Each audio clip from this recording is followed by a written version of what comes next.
ಮಾರುತೇಶ್, ಇದೀಗ ಎಐಸಿಸಿ ಅಧ್ಯಕ್ಷರ ಮುಂದೆ ಹಾಗಾದ್ರೆ ಏನು ಆಪ್ಷನ್ ಇದೆ? ಯಾಕಂತಂದ್ರೆ ಆಕ್ಷನ್ ತಗೊಳ್ಳೋದು ಅಷ್ಟು ಈಸಿ ಇದೆಯಾ ಅಂತ?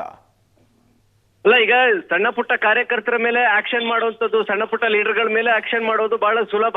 ಆದ್ರೆ ಈ ರೀತಿಯಾಗಿ ಸೀನಿಯರ್ ಲೀಡರ್ ಇರುವಂತವ್ರು, ಕ್ಯಾಬಿನೆಟ್ ನಲ್ಲಿ ಸಚಿವರಾಗಿರ್ತಕ್ಕಂಥವ್ರು, ಇಂಥವರ ವಿರುದ್ಧ ಆಕ್ಷನ್ ಮಾಡೋದು ಅಷ್ಟು ಸುಲಭದ ವಿಚಾರ ಅಲ್ಲ. ಅದೇ ಕಾರಣಕ್ಕಾಗಿ ಇತ್ತೀಚೆಗಷ್ಟೇ ಕವಿತಾ ರೆಡ್ಡಿ ಅವರನ್ನ ಪಕ್ಷದಿಂದ ಉಚ್ಚಾಟನೆ ಮಾಡಲಾಗಿತ್ತು. ಅವರು ಮೊನ್ನೆ ಒಂದು ಫೇಸ್ಬುಕ್ ನಲ್ಲಿ ಪೋಸ್ಟ್ ಹಾಕಿದ್ರು, ನನ್ನ ಉಚ್ಚಾಟನೆ ಮಾಡಿದ ಹಾಗೆ ರಾಜಣ್ಣ ಅವರನ್ನ ಉಚ್ಚಾಟನೆ ಮಾಡ್ಲಿಕ್ಕೆ ಆಗತ್ತಾ ಕೆಪಿಸಿಸಿ ಕೈಲಿ ಅನ್ನುವಂತಹ ಸವಾಲನ್ನ ಹಾಕಿದ್ರು. ಇದೇ ಪ್ರಶ್ನೆ ಹಲವು ಕಾರ್ಯಕರ್ತರಲ್ಲಿ ಇದೆ.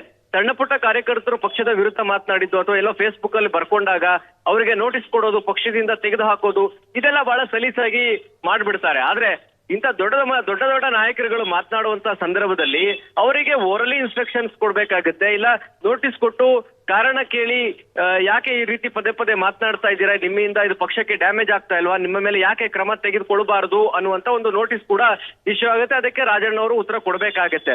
ಸೊ ಸದ್ಯಕ್ಕೆ ಆ ಹಂತಕ್ಕೆ ಇದು ಹೋಗುತ್ತಾ ಅನ್ನೋದೇ ಪ್ರಶ್ನೆ. ಯಾಕಂದ್ರೆ ಎಐಸಿಸಿ ಅಧ್ಯಕ್ಷರಿಗಂತೂ ನಿನ್ನೆ ಡಿ ಕೆ ಸುರೇಶ್ ಅವರು ಭೇಟಿ ಆದಾಗಲೂ ಕೂಡ ಮಾತನಾಡಿದ್ರು. ಜೊತೆಗೆ ಡಿ ಕೆ ಶಿವಕುಮಾರ್ ಅವರು ಮುಖ್ಯಮಂತ್ರಿಗಳ ಭೇಟಿಯಾದಂತ ಸಂದರ್ಭದಲ್ಲೂ ಪದೇ ಹಿರಿಯ ನಾಯಕರುಗಳು, ಸಚಿವರುಗಳು ಮಾಧ್ಯಮಗಳ ಮುಂದೆ ಬಂದು ದಿನನಿತ್ಯ ಈ ರೀತಿ ಅಂತ ಗೊಂದಲ ಹೇಳಿಕೆ ಕೊಡ್ತಾ ಇದ್ರೆ ಸರ್ಕಾರಕ್ಕೂ ಡ್ಯಾಮೇಜ್ ಆಗುತ್ತೆ, ಪಕ್ಷಕ್ಕೂ ಡ್ಯಾಮೇಜ್ ಆಗುತ್ತೆ. ಇದಕ್ಕೆ ತಿಳಿ ಹೇಳಿ ಅಂತೇಳಿ ಮುಖ್ಯಮಂತ್ರಿಗಳಿಗೂ ಕೂಡ ಡಿ ಕೆ ಶಿವಕುಮಾರ್ ರಿಕ್ವೆಸ್ಟ್ ಮಾಡಿದ್ರು.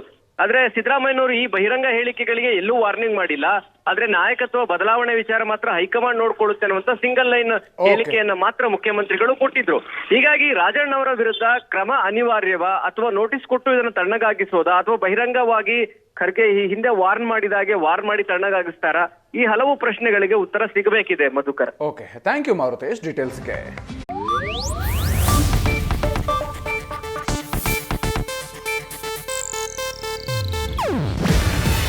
ಇದು ಏಷ್ಯಾನೆಟ್ ನ್ಯೂಸ್ ನೆಟ್ವರ್ಕ್ ಪ್ರಸ್ತುತಿ.